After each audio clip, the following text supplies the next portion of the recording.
காலமாக பெய்து வரும் புயல் மழையின் காரணமாக தாமிரபரணி ஆற்று பகுதிகளில் இருக்கும் திருநெல்வேலி, தாழையூத்து, கைத்தாறு ஆகிய ஊர்களில் நிலைமை மிகவும் மோசமாக உள்ளது. சற்று முன் கிடைத்த தகவலின்படி நெல்லை மாவட்டத்தின் கருங்குளம் என்ற பகுதி முழுவதுமாக தண்ணீரில் மூழ்கிவிட்டது.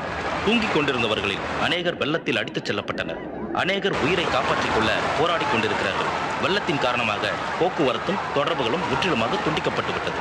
மேலும் ரயில் தண்டவாளத்தில் ஏற்பட்ட விரிசல் காரணமாக அவ்வழியே சென்று கொண்டிருந்த செங்கோட்டை எக்ஸ்பிரஸ் வெள்ளத்தில் மூழ்கியது. அதில் பயணம் செய்த 500க்கும் மேலானோரின் நிலைமை இன்னும் தெரியவில்லை. இந்நிலைமையில் மீட்பு படையினர் செல்வது மிகவும் கடினமாக உள்ளதால் உதவியை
உங்களுக்கு ஒண்ணு ஆகல ஐயா.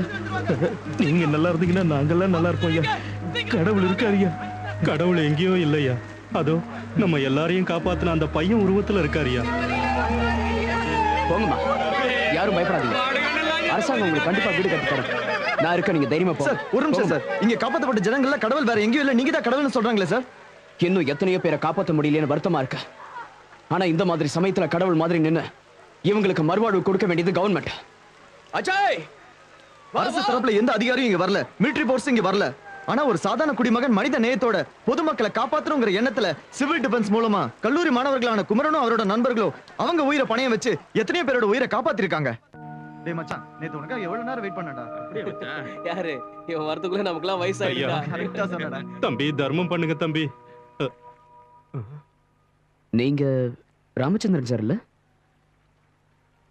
எனக்கு தெரியுதா சார்? எப்படி தம்பி உங்களை மறக்க முடியும்? பல குடும்பங்களை காப்பாத்தின தெய்வமாச்சே நீங்க.